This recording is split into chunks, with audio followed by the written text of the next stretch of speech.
Are you looking for a speed running build that's going to take you through monos as quick as possible? Are you looking for the ultimate poison showdown where you can absolutely annihilate everything while it's dying behind you from dots, and you'll be so far forward that you don't even know what's going on back there? You just know that you left a trail of absolute apocalypse behind you, killing everything, allowing you to maximize that amount of treasure that you'll have at the end of the run. You'll have so many items dropping that you won't be able to look at them all because your eyes are going to hurt and there's no loot filter. Are you looking for a build that's so powerful that you'll be able to run through those monos in less than 30 seconds and be able to get to streaks higher than 50, possibly even 100 with enough skill? Well, then I have just the build for you, bringing back the Death Seal Wandering Spirits with the return of the Plague Bear Staff, which we haven't touched in months, but we're bringing it back to its former glory. We bring you the Speedrunner Lich. For skills, we're running Wandering Spirits, Reaper Form, Aura of Decay, Death Seal, and Transplant. For Wandering Spirits, they get our poison chance and our poison damage, so why not take advantage of that with as much poison as possible? Also, they'll stay behind you as you just continue to spread through the entire map, and at the same time, they're an instacast, which means that you don't have to worry about stopping to cast them, which means that you don't have to stop at all in this entire map. You will be moving the entire time. We don't have a single skill that you actually have to stop to cast. We have 5 points in Thin Veil, 4 points in Lingering Souls, 3 points in Spirit Swarm, 2 points in Souls of Rage, 1 point in Spectral Putrescence, 3 points in Soul of Filth, and 2 points in Spectral Scorn. For Reaper Form, we get a huge boost of damage out of this, and that damage is even boosted more when you're in Death Seal. So when you have Death Seal active and Reaper Form at the same time, you see some crazy astronomical numbers. You'll have over 1,000% damage of every damage type. So again, why not? 2 points in Mistress of Decay, 4 points in Harbinger of Blood, 2 points in Swift Harbinger, 4 points in Soul for a Soul, 4 points in Reaper's Curse, and 4 points in Death's Door, so that while you're at low life, you have that 100% increased damage and 4% more reap damage per missing health, which is huge because when you have Death Seal active with it, you'll be missing at least 66% of your health, which increases the damage of reap by 250%, and that's multiplicative. For Aura of Decay, we're using this to apply even more poison. Who would have thought with this build? We have 4 points in Absence of Life, which is going to help keep you alive because you'll be healing for a missing portion of that life. So when you have Death Seal active and you're missing 66% of your life, 8% of that's going to be healed every second, which makes up for the fact that you're poisoning yourself. However, you will be poisoning the mobs as well, so it increases your damage just a little bit more. We went for maximum area with 4 points in Plague Rat, 5 points in Inoculation, 2 points in Vulnerability, 1 point in Poison Bolt, and 4 points in Poison Barrage. For Death Seal, we're using this for damage increase, for armor protections, for poison chance, for damage. It basically is an all-in-one skill, and everyone knows that from the previous patch. Now, although it did get a few nerfs, the actual Death Wave, which will be doing some damage, isn't going to be our main source of damage. However, since the wave does go off often enough, it helps with leech problems to keep our health full at all times. We have 3 points in Moratorium, 5 points in Corrupted Consciousness for that increased damage per missing health. 1 point in Mortal Pulse, 1 point in Tachychondria, 3 points in Desperate Shroud, 1 point in Deadlock, and 4 points in Pusillant Presence to give us that 4% more poison chance per 3% missing life.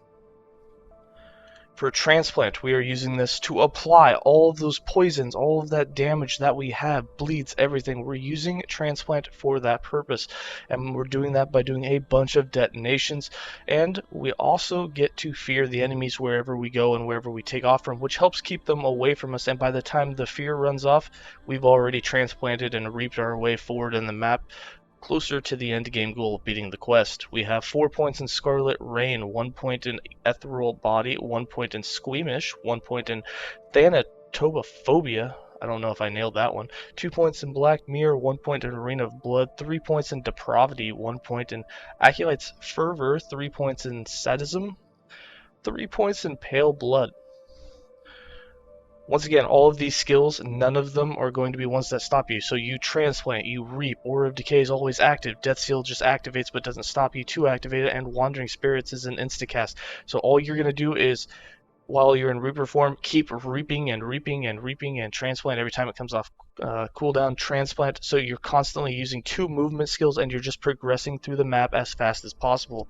The wandering spirits will be left behind. They'll kill everything that the Death Seal wave and the Aura of Decay didn't kill already as you pass through them. For passives, we have 26 points in the Acolyte base class with 8 points in Blood Aura, 5 points in Blood Pact, 5 points in Crimson Gluttony, and 8 points in Forbidden Knowledge. 0 points in the Necro and 88 points in the Mastered Lich. We have 8 points in Crippling Insight, 8 points in Survival of the Cruel, 8 points in Dance with Death, 8 points in Lasting Stench, 8 points in Unclosing Wounds. Are there any other 8 pointers? 8 points in Ageless Aseptic. A lot of 8s. 5 points in Volatile Blood, 10 points in Necrotic Energy, 10 points in Decaying Form, 10 points in Mind Over Body, and 5 points in Soul Maul. For items, we have a bunch of damage while transformed and cooldown recovery speed with transplant. You can also get, we have poison protection while Aura of Decay is active, also with cooldown recovery speed with transplant. You can do whichever. We're not doing a huge amount of physical damage, mostly just the detonations, but the poison damage will help protect you even longer from the Aura of Decay and let it heal you better while you're at low life. For items, we're going to be running the Plague Bearer's Staff. We also have on our chest and helm, we're going to have shared necrotic damage, and we're going to have damage leeches health. You don't need the shared necrotic damage. However, the damage leeches health while transformed is huge. We also have some health regen and some intelligence on both our chest and our helm. That's just to increase the fact that we run such a low life build. We don't want to run into maps when we haven't been doing anything with only 5 life, as you'll probably just get one shot and get yourself killed. For our amulet, we have poison damage, physical damage, dodge, and health. For our rings, our boots, our gloves, we have set dodge on our rings, and our gloves, we have damage leached as health on hit. We also have this on the relic. With all of those, you have such a high portion of leech with having those 4 that you're looking at just being able to leech a huge portion, almost 50% of the damage you do, especially when you're in Reaper form, you get a huge boost. And then we have movement speed and dodge rating on our boots. And then for our belt, we just have a bunch of dodge rating and some increased health. On our rings, obviously we're running the silver rings for more movement speed. The point of this build was to get from point A to point B as quickly as possible. For the character sheet, you'll see that we have 65% dodge. We do have our 100% glancing blow. With nothing happening, we have roughly 300 to 500% damage, and we have a 326% chance to poison globally. Now, once we get into Reaper form, you'll see that our damages take off. We're now almost at 800, and then once we use Death Seal, that gets even higher. We're at 1500 to 1700, even 1800 necrotic damage while Death Seal is active. Also, our poison chance will go up while Death Seal is active. Once I can activate here again, you'll see that we're sitting at a 415% chance to poison. That means that on attacks without the skills or anything that's not global counted into it, you're getting 4 to 5 stacks of poison, which is huge. Now remember, detonations when you transplant count as hits, so we're doing 5 detonations, which means that when we transplant right on top of something and all 5 detonations hit them, it's just an astronomical amount of stacks of poison that we're putting on them. And that's why when you're watching the gameplay, you'll see a lot of my transplants onto the bosses instantly do like half of their life, and then they die a couple of seconds later from the poison damage. Now, how to play this build's really simple. The way I do it is I put everything in autocast. I'm going to put Reaper form in autocast, Transplant in autocast, and my Wandering Spirits in autocast. I will activate my Aura of Decay, and then I just activate Death Seal every time that it's come off cooldown.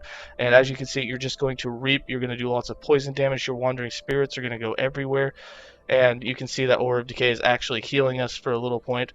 It will be kind of tough to die. You can die if you let your health go down far enough. This is why I recommend getting at least 2 idols with poison protection. I only have 1, but it does help enough that with that healing, even though it starts to get really close, it usually won't kill you, and as soon as you actually leech some damage, it just stays full.